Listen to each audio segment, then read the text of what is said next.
So இதில் வந்து third world வருது அப்படின்ற மாதிரியான ஒரு பயத்தை கிளப்புறாங்க எல்லாருமே.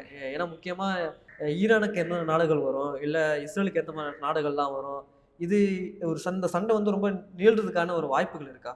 இல்ல. அதாவது இப்போதைக்கு நீங்க வந்து எந்த கல்ஃப் நாடுகளும் ஈரானுக்கு ஆதரவா போறதுக்கான வாய்ப்பு இல்ல. ஓகே. அதே மாரி இஸ்ரேலுக்கும் நேரடியா ஆதரவா ஒரு மாரி ஒரே நாடு பாகிஸ்தான் மட்டும்தான் ஈரானுக்கு வந்து சப்போர்ட் பண்ண முடியும். ஏன்னா நீங்க இப்ப யாரோ ஒருத்தர் கூட Facebookல இந்த பாகிஸ்தான், அமெரிக்கா அதெல்லாம் பழைய நிலைமை. இப்ப பாகிஸ்தான் வந்து அந்த நிலைமையில இல்லை. ஏன்னா ஈரானுக்கு சப்போர்ட் பண்ண முடியும். இராணுவ ரீதியாக பல வகையில் மற்ற நாடுகளை விட இது கொஞ்சம் சக்தி வாய்ந்த நாடுன்ற முறையில் வர முடியும். ஆனால் அந்த நிலைமை இன்னைக்கு ஈரானை மட்டும் அது ஒரு உலக யுத்தமாக மாறாது. எப்போவுமே அணு ஆயுதத்தை போடலாம்ல. ஓகே.